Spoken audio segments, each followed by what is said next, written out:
Around 5-month series called Civic, and the topic of this month is housing. And these programs were done several years ago, and we kind of were on hiatus, and we're kind of picking this series back up again. So if you haven't been to one before, if you remember them a long time ago, that's kind of what this is. And they're all going to be themed moving forward through the beginning of this year on the 6 different built environment factors that we focus on in our soon-to-be-released book, Vanderbilt, which is, there's a board on the back that kind of describes all of that, called Shaping the Healthy Community.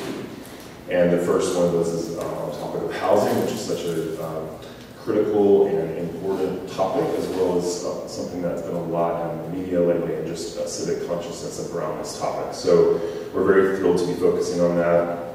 Before I introduce our speakers, I just want to bring to your attention, we're planning a trip in early March down to Alabama to visit the Rural Studio, which is Auburn's architecture program there in rural Alabama, as well as an overnight in Birmingham to see various different projects that are going on in Birmingham. And there's more information on the back. If you have any questions, please feel free to contact any of the staff members with questions on that. And we're very excited about it, and we're trying to promote that as the registration period is coming up, the deadline for that.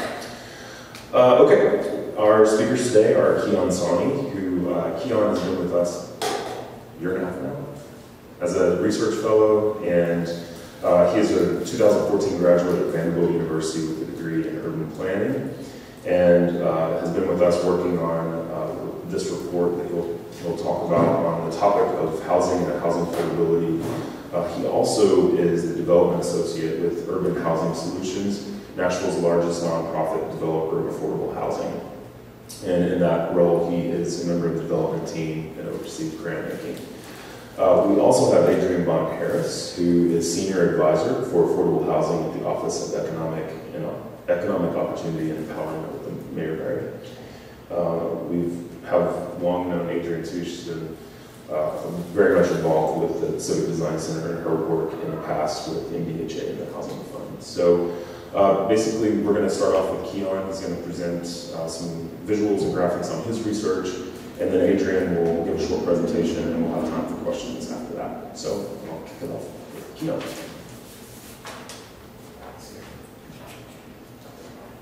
Good afternoon, everyone. So, as Gary said, my name is Keon Sani. I've been working on this report for the past 18 months. It's got me to really talk to a wide variety of people, from those living in public housing to the head of Gaylord Operator, talking about what is housing, what does it mean to the community, and kind of what are the solutions that are available to us to solve the issues in Nashville. So again, to kind of start off with this general question, why does housing matter? And it goes back really early on to, well, not very early on, to probably about 4 years ago, to something that happened in our country called the Great Recession.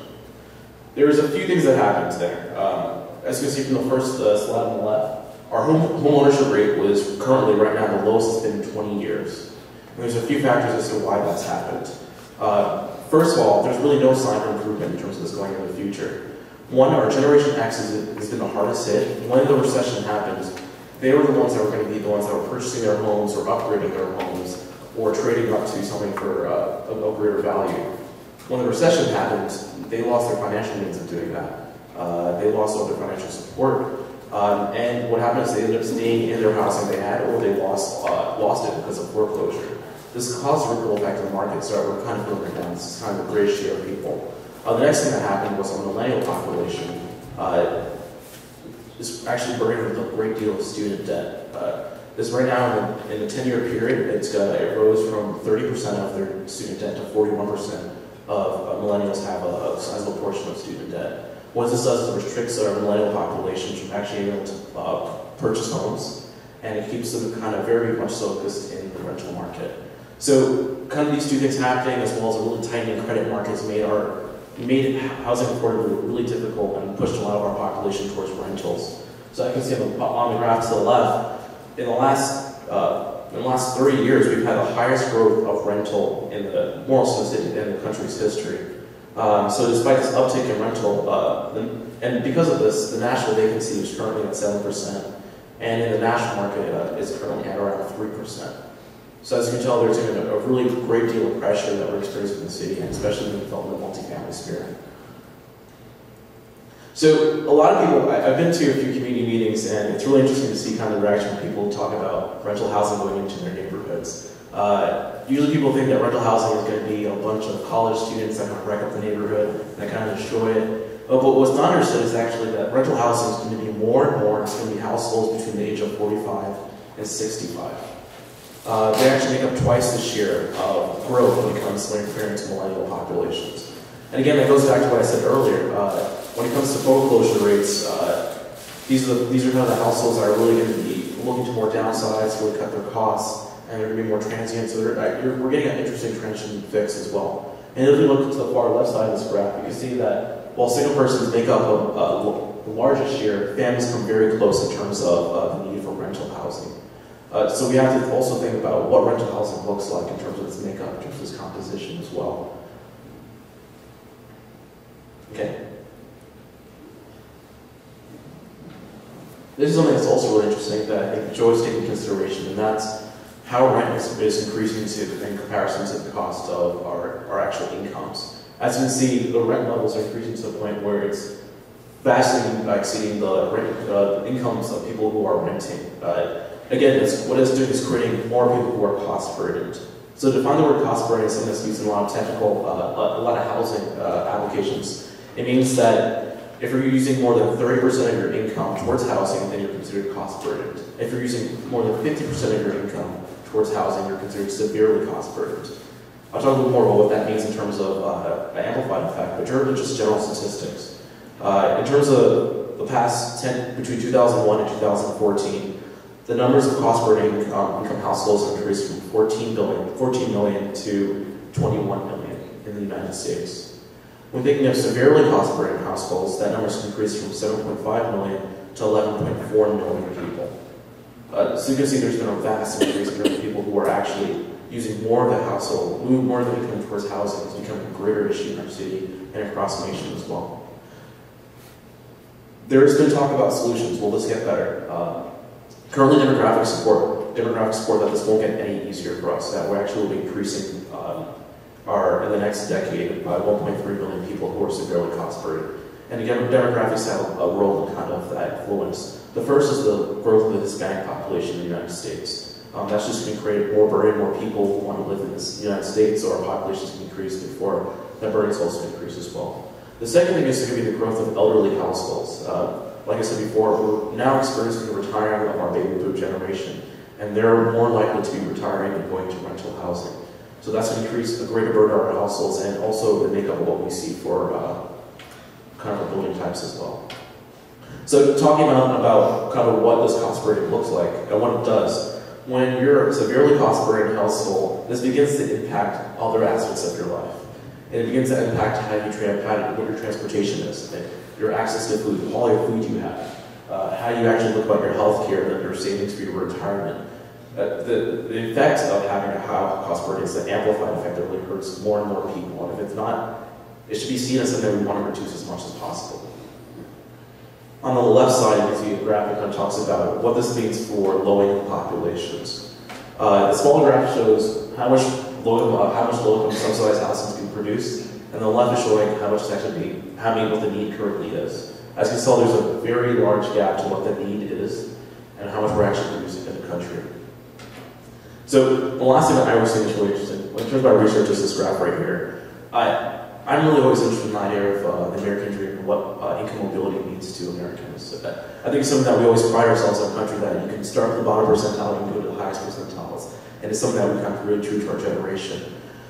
The unfortunate thing is that income mobility is becoming harder and harder in the United States. And it's also becoming harder and harder actually in the South, or the Southeast region where we're located as well. So if you look at the picture, Nashville is located right here. When ranking the 100 largest metropolitan regions in the United States, Nashville's ranks number 75. It's harder for someone who's in the lower percentile, the bottom 25, to make it to the upper 25 percentile in Nashville, unfortunately. So we kind of have to think this, what does this mean? And one of the kind of the key points that we should take from all this numbers I just kind of threw out to you, this data, is that housing is equal to opportunity. That our homes, our communities, the amount of money that we spend on our housing is linked to how we actually better ourselves as a society, but also how we better ourselves as a city as well. So that's kind of the basis of this report. So what I'm going to do is I'm going to go into about 7 policy pieces, kind of policy directions. I'm going to talk about directions we can take as a city, so more about affordable housing. These are taken from case studies from across this country, things that are happening locally in Nashville, and then sort of at the end we'll open up to conversations and questions. The first thing I'm going to talk about is the preservation of existing affordable housing. As a city, this is going to be one of the most important directions of policy pieces that the city can take when it comes to promoting more affordability. And the reason why this is it's so much cheaper to save affordable housing than actually building completely from the scratch. And really to talk more about this is really to talk about this example right here. So you probably have all seen this, or at least you've heard about this last year, sort of in the summertime. This is the James Robinson Apartments that's located next to the Renaissance building, Renaissance Tower. This was 100 units of low-income, elderly subsidized housing. This represented, it was purchased in the summer for $9 million by a developer, which shows to no longer renew the contract that had these elderly people live in these units. These large people were then scattered. It was kind of a frightening time for the city as well as for the advocates for affordable housing to look for housing for these people. I mean, luckily enough, all these people were housed, but it kind of brings to bear what this issue is. We don't have housing. There's a very high risk of us losing housing for people that are permanently subsidized. And right now we don't have the mechanisms in place to support these people or to retain this housing for a long term. And this kind of puts that issue into a larger sense. So this is a graph. You see, this is all the expiring subsidizing housing we're going to have for the next 25 years. The orange kind of represents the low-income housing tax credit, which is the largest means of creating affordable housing in the nation. You can see the grays and orange means. Over time, this is going to be a larger, more pressing issue. And as a city, we have to build just the mechanisms to kind of work that we actually are on top of this. It was anticipated over the next 40 years that over 5 million units of privately owned affordable housing is going to be lost if there's no action taken by municipalities to save them. So, and there's a cost to the neighborhoods that people are living. I mean, I remember talking to a gentleman that was living in his home. He talked about how much he loved walking to the Y, how it was a pleasure to be downtown, and how he actually felt a great benefit going to the library and having this walkable community. And these are the kind of directions that are lost. On top of that, there's a level of social cohesion. You build your support networks around these buildings. So having these people intact and keeping them in diverse neighborhoods that are changing over to be more profitable or less affordable social value by itself. So there's a few studies, and a lot of cities have talked about this, and Nashville's kind of beginning to start this conversation. There's a few ways we kind of start this off. One is by putting an early alert system in place, by creating a list of priorities.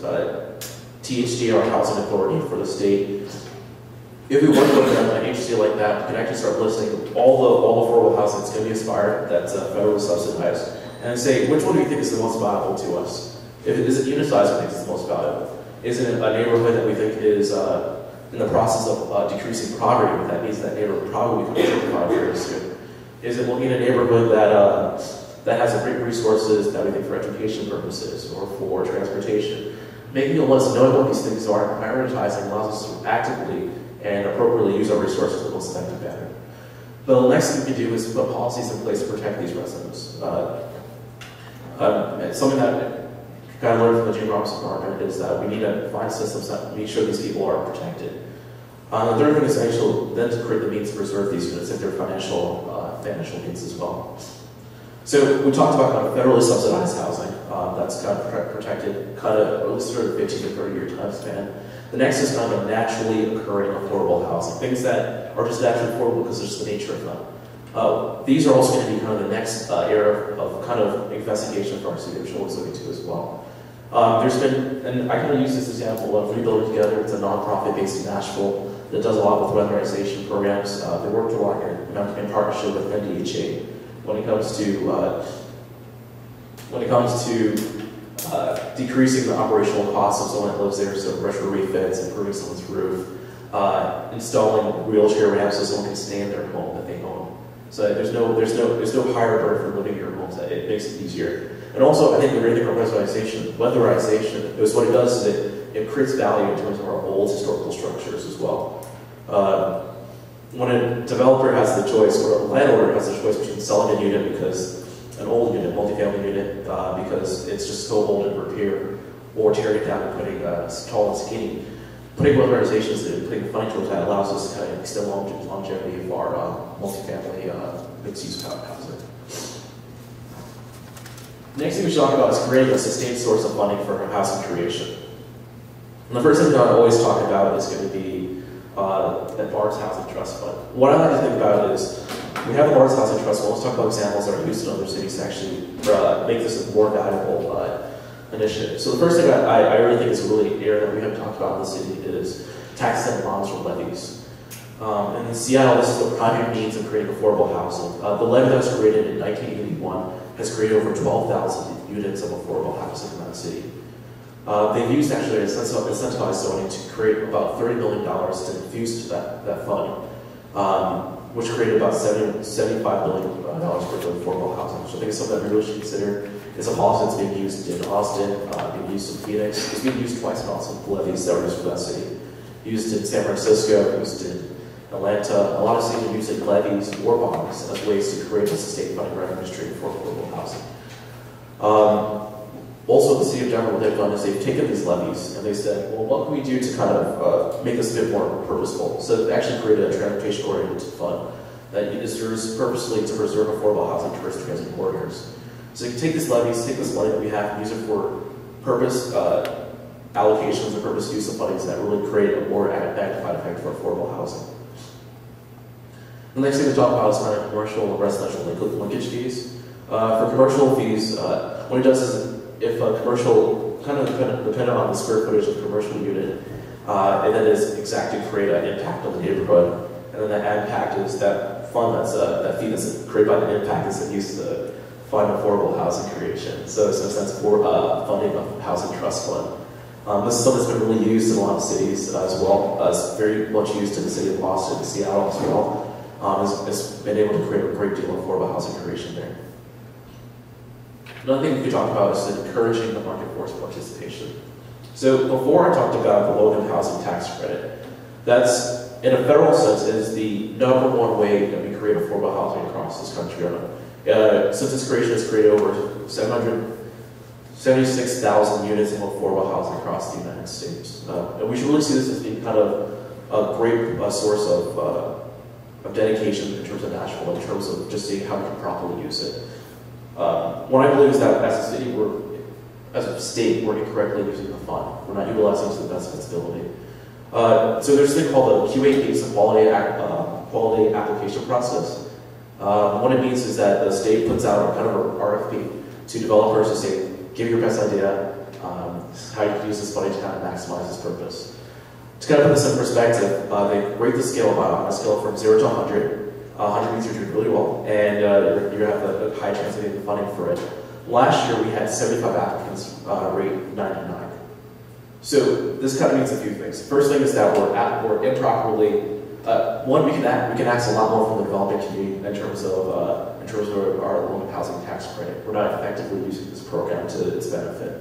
The second, we should actually look at what actually do we want this development to do. Currently in Nashville, there's a cap on an annual basis of $3.3 million for low-income housing tax credit. The cap is for metropolitan reasons is $3.3 million. For suburban reasons is $2.2 million, and for rural is $1.1 million.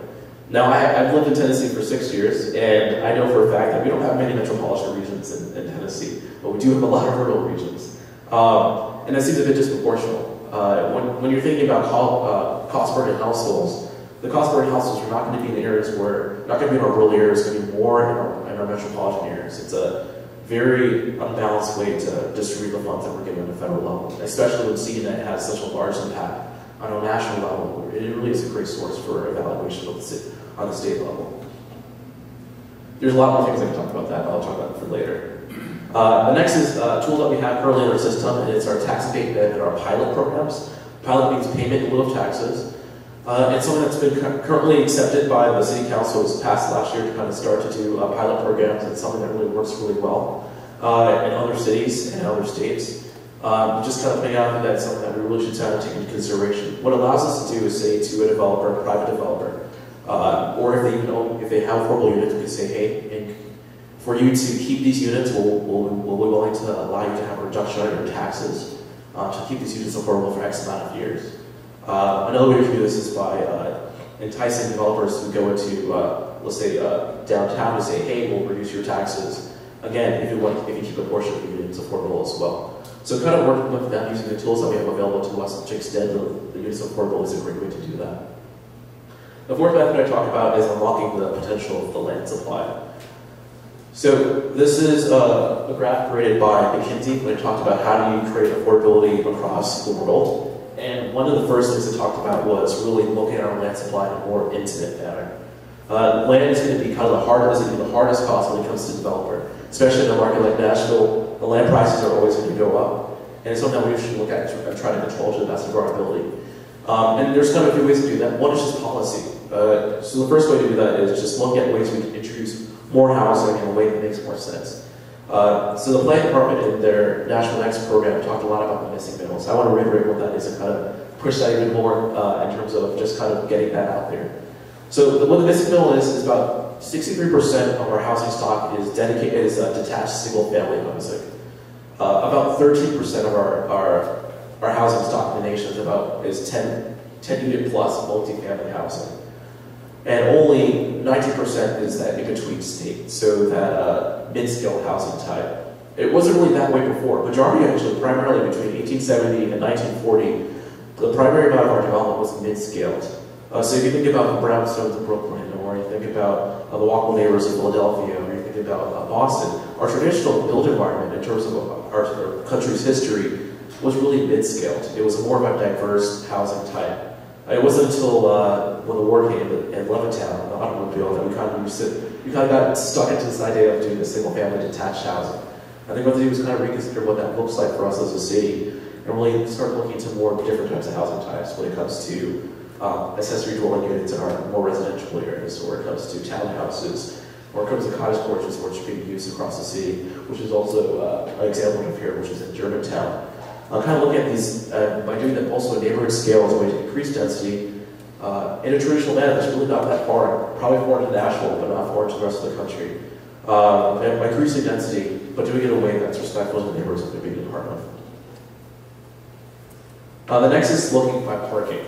Parking kind of is something that we think about, but really don't think about.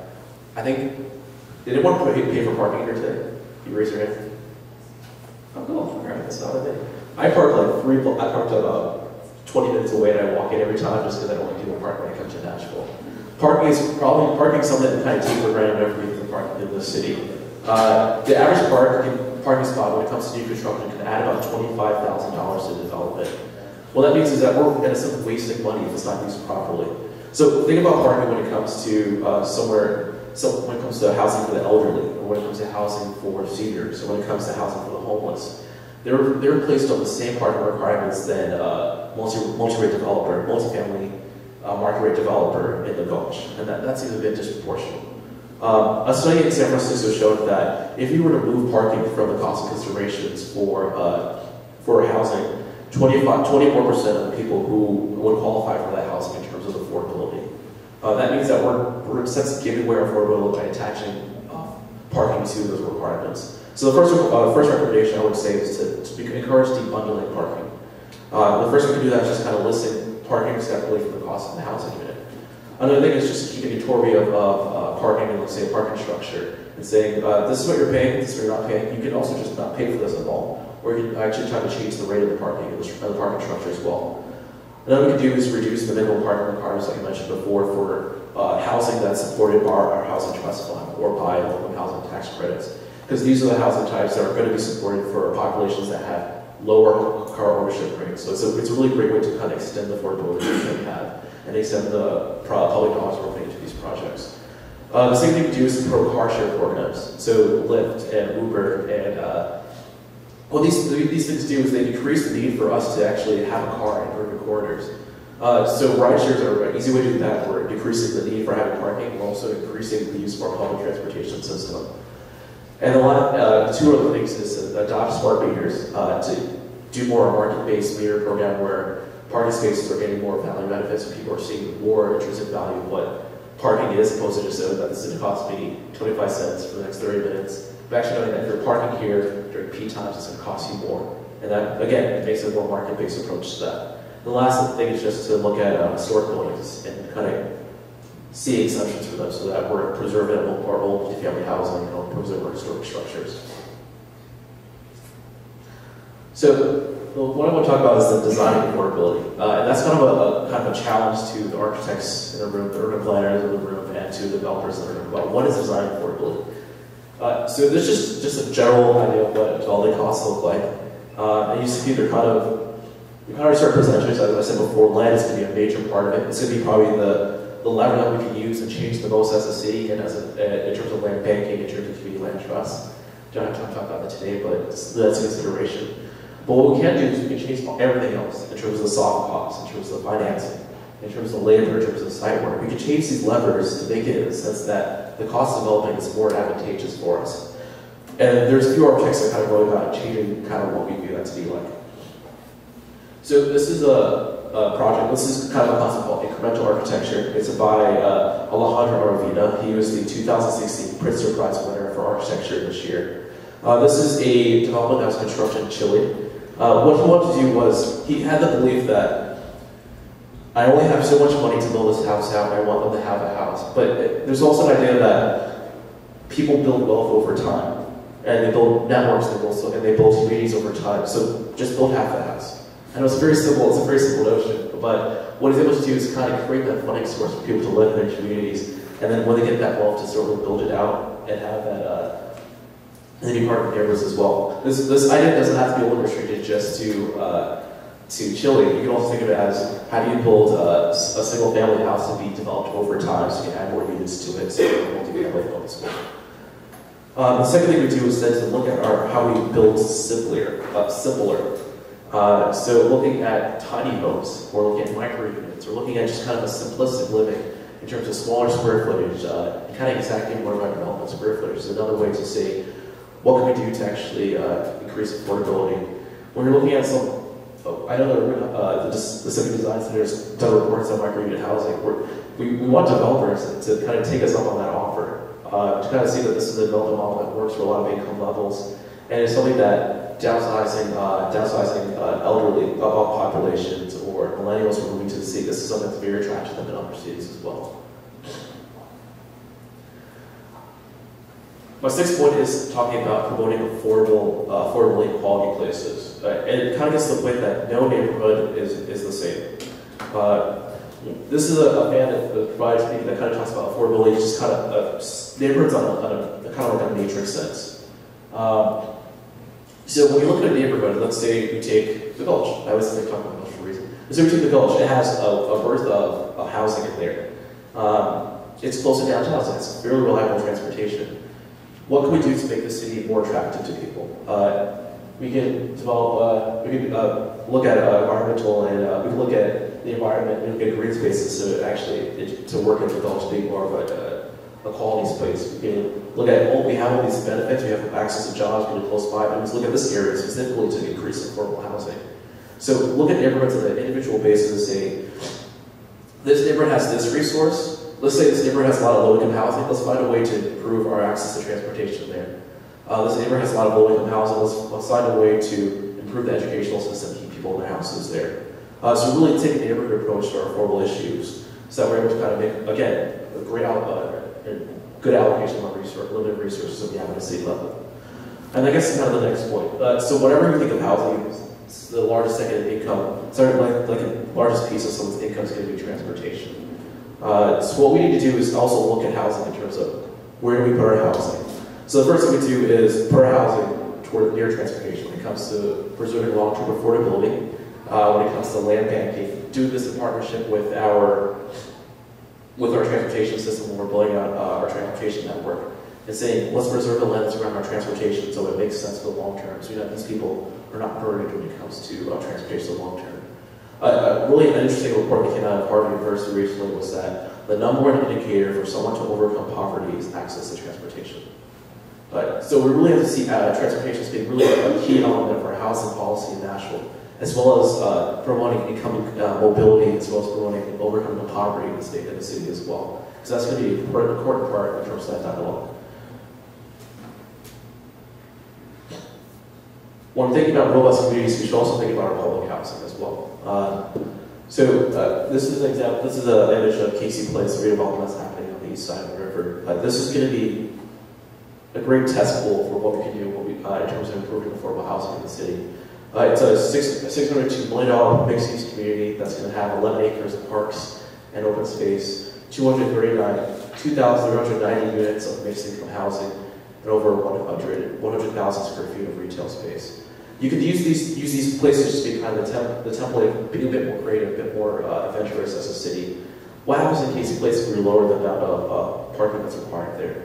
What happens in Casey Place if we use this place as a business incubator for small business for minorities? What happens if we use this place as improving our school systems? I mean, it's kind of, we have a pool of local residents who are going to be there. Let's see how we can actually use this incubator as an example point for the rest of the city and for development for the rest of the nation as well. And finally, my last point is how do we properly empower our communities? So there's been a great deal of talk about community benefit agreements, and one example, if you don't know about it, is one created by the Neighborhood Council in Wedgwood, Houston. The Neighborhood Council was formed in 2014, and they wanted to talk about a few things that were happening in the neighborhood because they were experiencing a great deal of gentrification. What a community benefit does is it kind of coalesces the entire community together and says, what do we want out of this community for the future? What are the values that we want? What do we want makeup to be? What do we want our goals to be? And it was a great rallying point for the community because what happens with most neighborhood associations is it's really hard to kind of go to all those meetings, especially for a mom that has kids or a mom that, someone that works multiple jobs or someone that the time doesn't work out for them. But what it is this is a rallying document. Get people to say, these are our goals, these are what we want, this is what we want to work with developers to get to bring to our communities. What this document allowed in terms of specifically Wedgwood, Houston, was it allowed the developers to, when they were coming to the neighborhood, to say, we want to do an SP zoning, so a specialized zoning, up zoning in the neighborhood, to say, we want, what we really want is we want to have affordable housing in this neighborhood. We want you to include this in your neighborhood, in your developments. Or when looking at this, going back to that scale before, it allowed the community to say, we really want to have greater access to food in this neighborhood. We want to have greater access to transportation in this neighborhood. It allows the neighborhood to have a rallying point every time a certain group of issues that are important to them.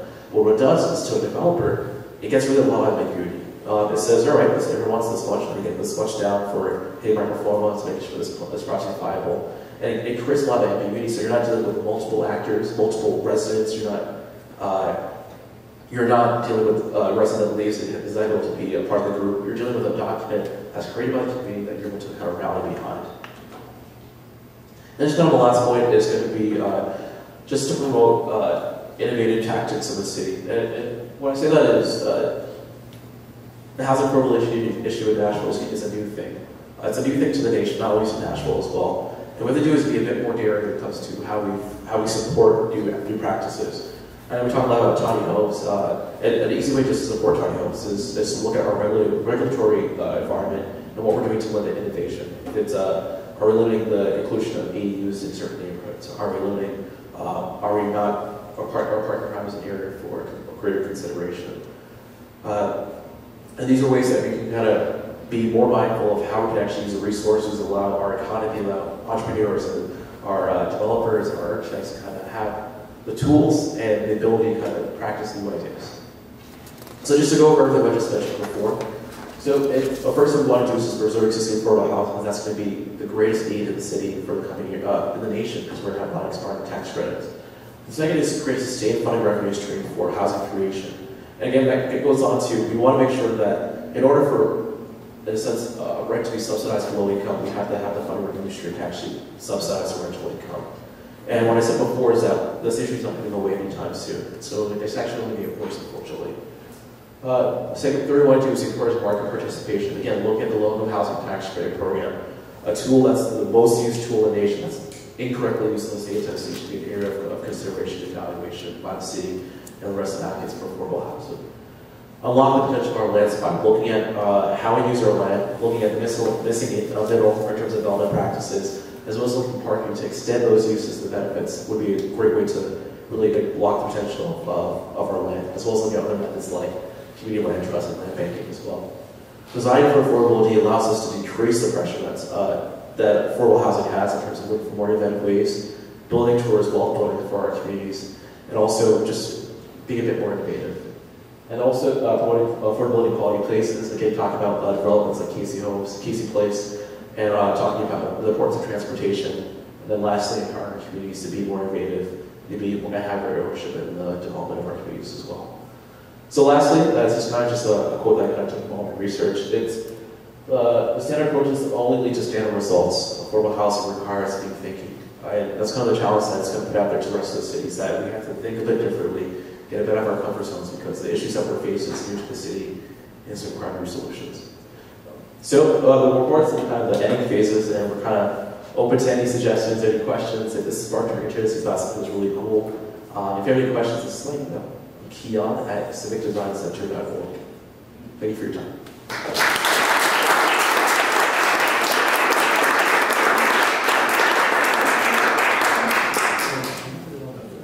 Yeah.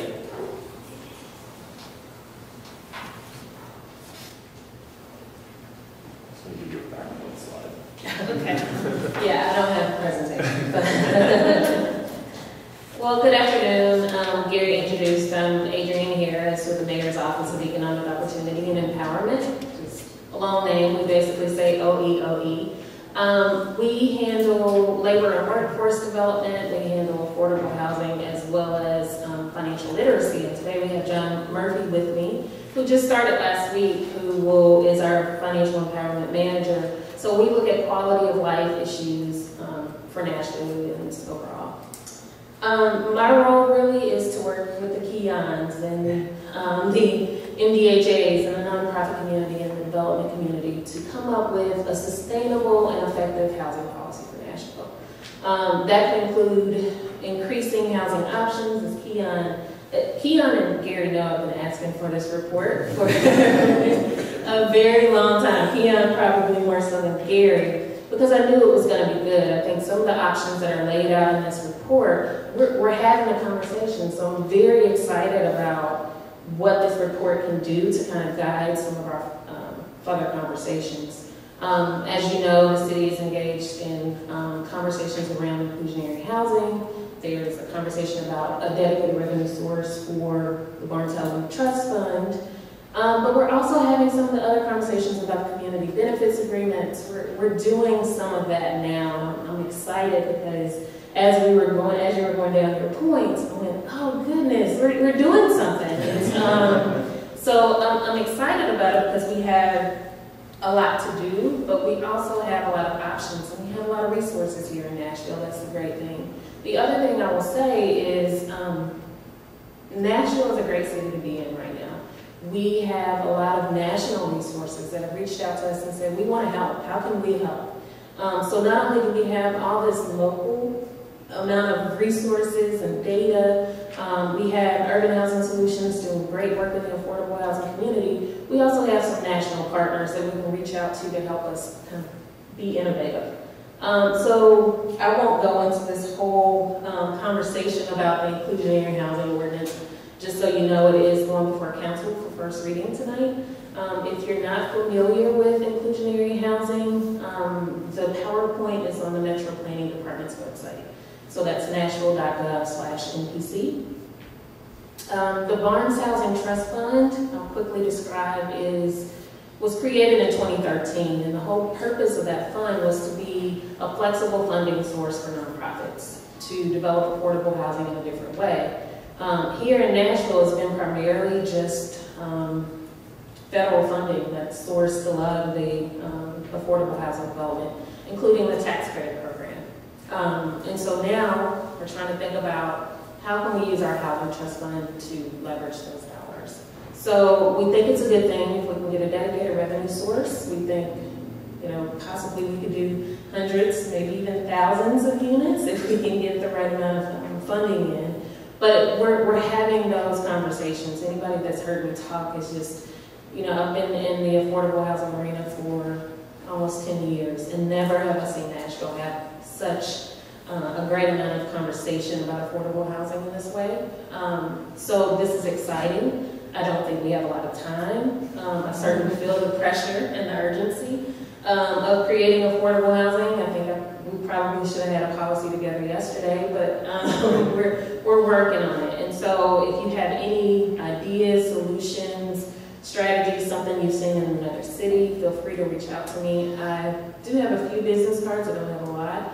But my email address, if you want to jot it down, is Adrienne, ADRIANE, .harris@nashville.gov. And we can try to look into it, and hopefully we can have some more community engagement opportunities. So thank you so much.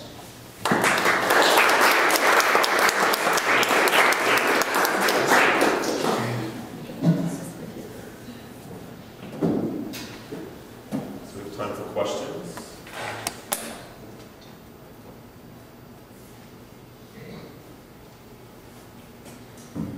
He and I have a project that we're working on. It's like 2 acres in the core.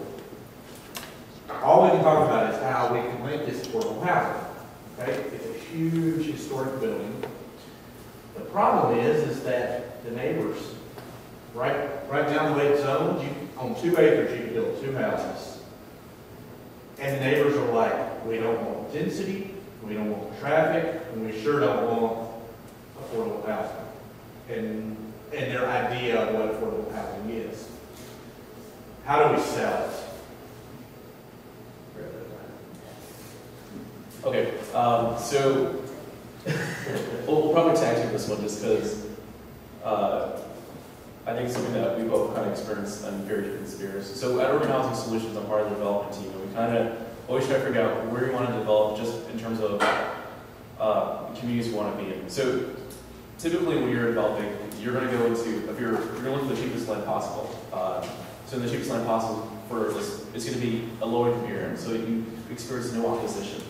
So the areas that you're talking about are core, or more urban areas, or more affluent areas. That's really where a lot of the issues going to be existing. I think part of the process is just education. It makes a world of difference when you show up to that meeting before you propose your projects to them. You just sit into their conversations and see what they're talking about.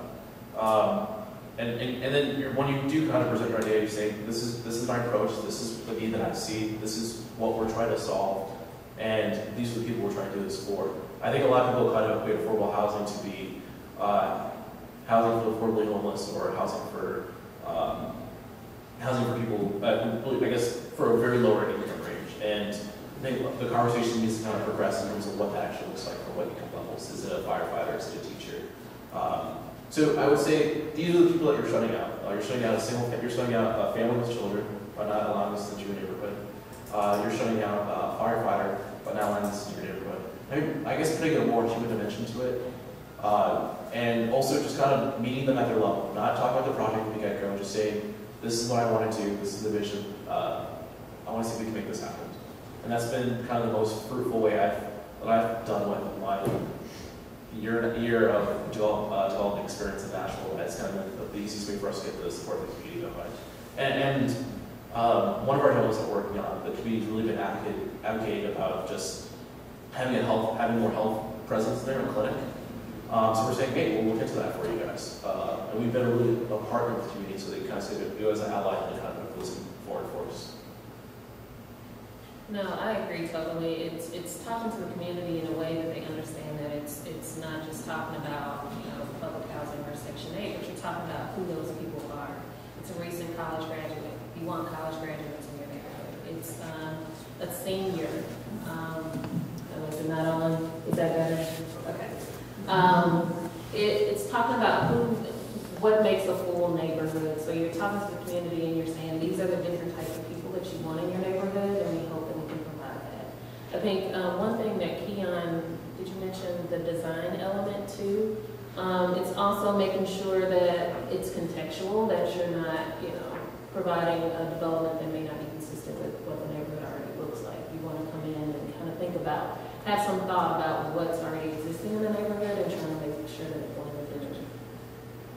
Can I add something to that Yeah, question too? Because when Keon started working with us on this report, one of the purposes that we discussed is we want to make sure that people truly understand the importance of the whole housing conversation. So from our perspective, being a design center, we wanted a beautifully designed publication that we can distribute and it's easy for people to understand, okay, this is why having affordable housing and a variety of different housing types is important, not just for my community, but the city as a whole. So that's hopefully that's the intent of this publication.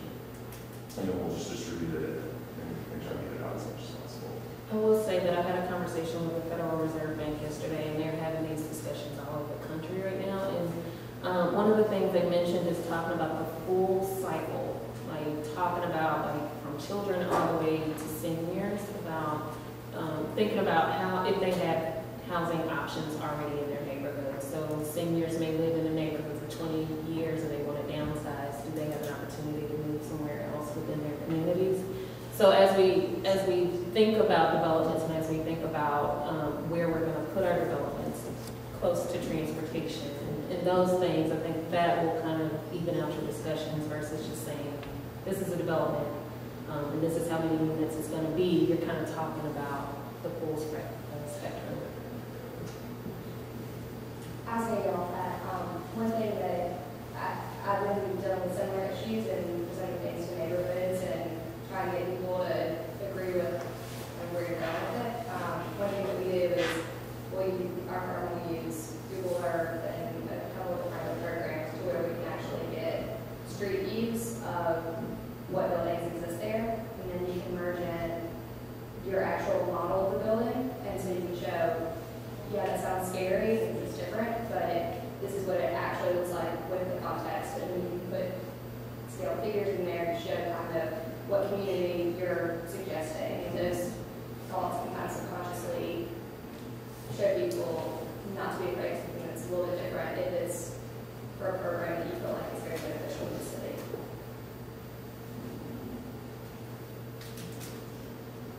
My question, this is my first time attending this meeting, and I would like to thank both of you all for your presentation, but Keon, you mentioned, I'm in that category of 45 to 65, and I'm interested in downsizing or simplicity living, and my question to Ms. Harris, are there going to be more affordable housing such as the Ryman, where there be other developed units similar to? Yeah, I think that's yes, I think there will be additional affordable housing units, and actually that's a low-income housing tax credit deal that Keon mentioned. I think in DHA there are other housing developers that are certainly looking for how to create more affordable housing, and a piece of that is just trying to find the funding to make it work. So are these meetings ongoing, or just when I'm having conversations with others, I can convey this information to other people who may not be aware of what's going on in and around the community? I happen to be living in this area as well, but soon, sometime in the near future, I will be looking to downsize. And how do I tap into affordable housing? How do I get involved? How do I become a resident of affordable housing? That's a good question. I get calls and emails all the time about how can I find affordable housing, and it comes from all across the board, youth aging out of foster care. It's amazing the housing need here in Nashville, and although there are, as Keon mentioned, there's a 3% vacancy rate here, meaning that if there is an affordable housing development here, it's most of the time full with a waiting list. And so we have to increase affordable housing options, and that's the discussions we're having. We as a Metro don't currently have an ongoing affordable housing discussion or meeting set up yet. This is month 4. So we're hoping to set up some type of process and try to figure out how we can make sure we get the community involved and engaged in the overall affordable housing discussion. But we haven't figured that out. So what I'll do is I'll get your contact information out of the meeting. I can answer your question kind of 2 ways. One is you can link up with your neighborhood association or with advocacy organizations and kind of always are continuing that conversation before building. One active one is the organization called NOAA, Neighborhoods Organizing Around Action and Hope. They're very active in terms of advocating for affordable housing in the city, and they're one of the more tuned in organizations when it comes to policy. So that's one organization I would recommend. When talking kind of about kind of the scale of building, it kind of goes back to just the question of funding. For example, for an organization like Urban Housing Solutions, just not the funding to do it. You have to think of it this way: if you're going to build for affordable housing, you're building at a rate that's lower than the market, and the market pays for the building that you want to be in. So we need some kind of subsidy to make that more possible. In Nashville, the subsidy pool is very small. Historically, we have really created funding revenue streams to do that. So that's why this report kind of talks about a wide variety of things that we can look at, especially again at the state level and a national level. Now, it can be more funding it on top of also getting mechanisms for the city in place. So I would say we're working on it. This is sort of the organization I'm a part of, and we're trying to build as quickly as possible. We're just trying to make sure that we're building in a responsible manner, so that we're not, so we have building for long term and stuff like that. If you're on our email list too, we often include other events that are happening across the city, just as a kind of consolidated place. So we'll try to include that in future communication. Caitlin, do you have anything to add? Yeah, Okay, so that's right ahead. The state also has a website, tnhousingsearch.org, which Mick could probably speak all about that, but it's a website where you can actually search by county, bedroom type, and what amount you would like to spend, I believe, as far as your rent. So you can, it's a searchable website that you can use. Just keep in mind that they may have a waiting list, or you may have to try several different organizations on it. Yeah, and that's a really good point. Everything that the state is funded is required to be on the SNESI housing search. So it should be on there. But yeah, there's a big demand. I was just visiting a property on Harrison Road today that's a subsidized affordable property and has a 250-person waiting list that's refreshed every 6 months. So this is just in 6 months' time, and it's a 250-unit property. So it's a lot of demand out there. There's just as another, there's a co-housing group in Nashville that's I think planning a meeting in February here at the Design Center for anyone who's interested in the topic of co-housing. And if you're not familiar with that, it's sort of where a group comes together and decides they want to live together, and then they actually participate in the design process of that. And you're sort of in a community where you're kind of giving back and taking from the group of residents around you. And I know that affordability is definitely a focus of that topic. So again, I'll be sure to keep you informed.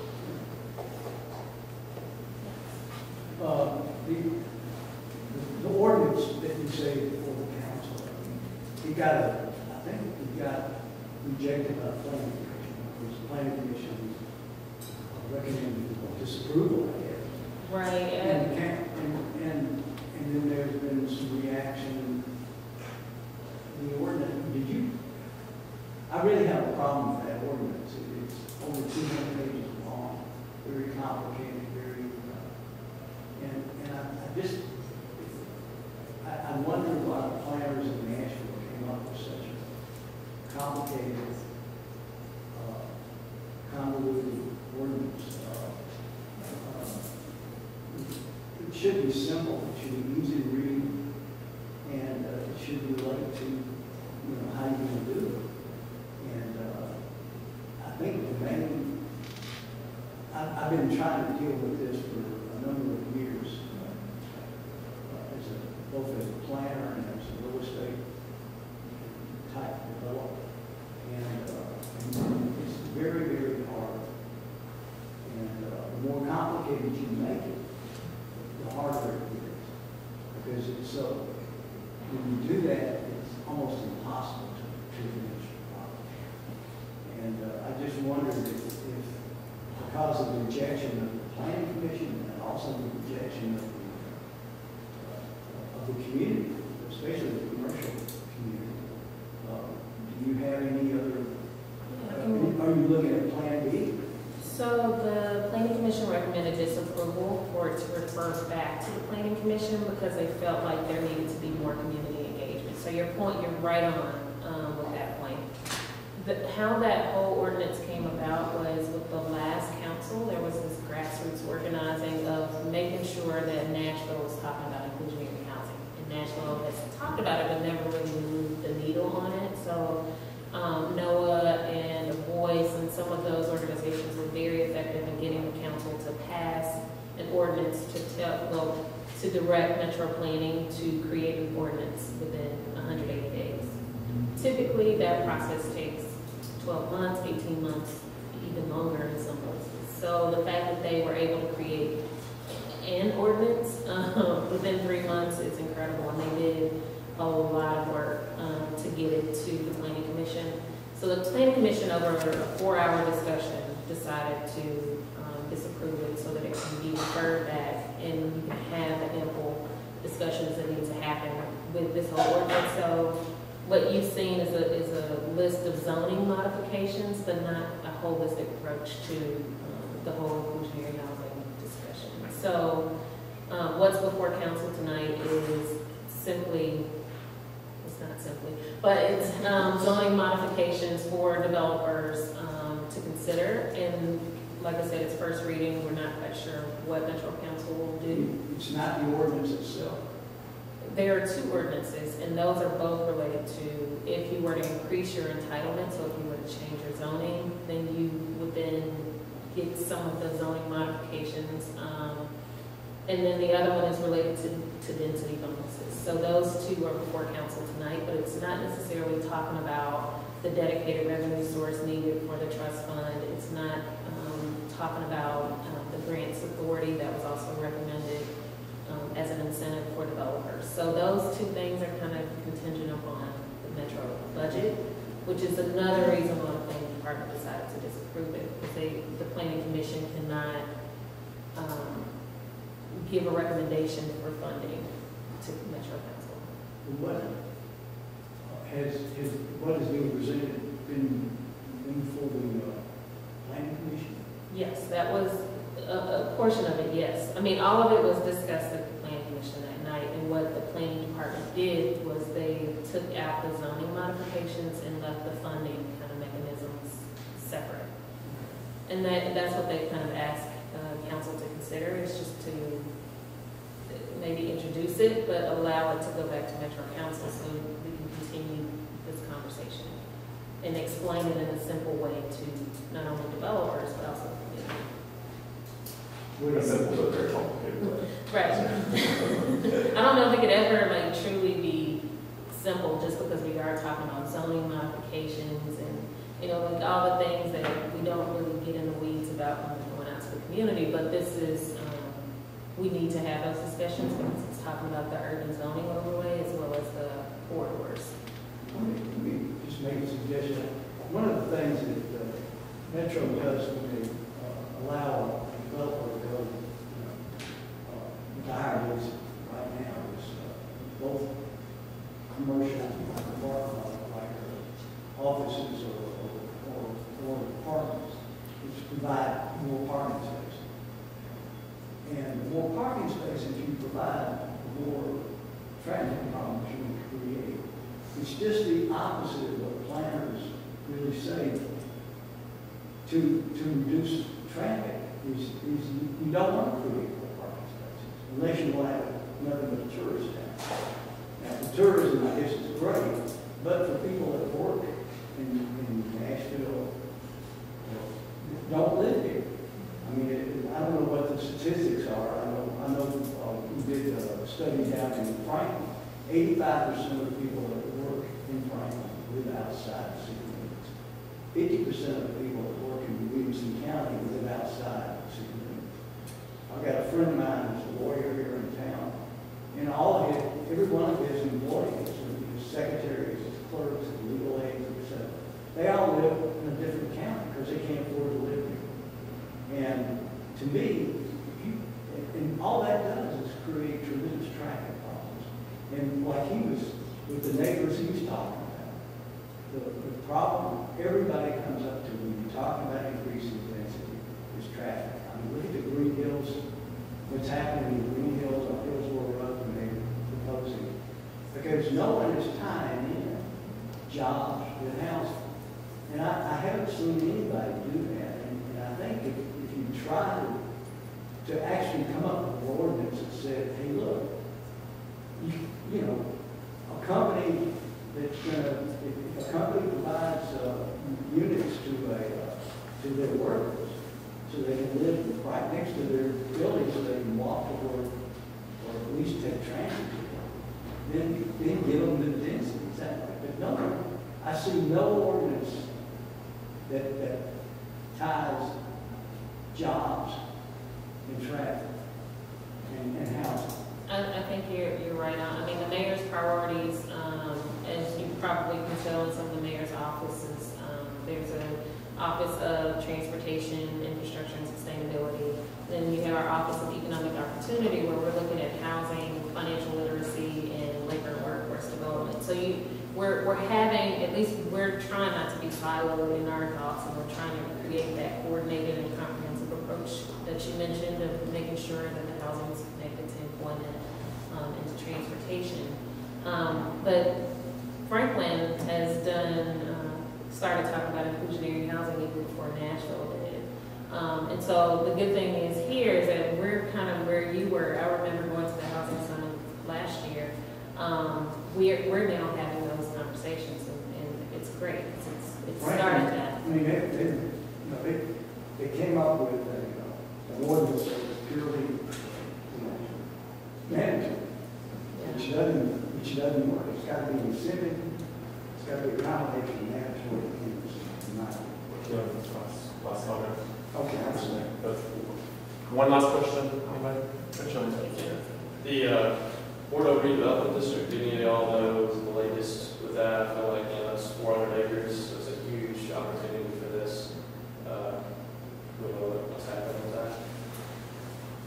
I don't want to put you on the spot, Caitlin, but Caitlin Dashby is here.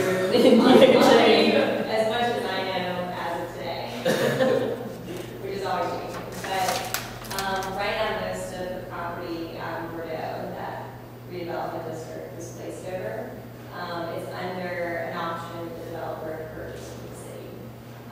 We don't know if the developers made that purchase yet. I don't think so, but the redevelopment district is intended to last 40 years.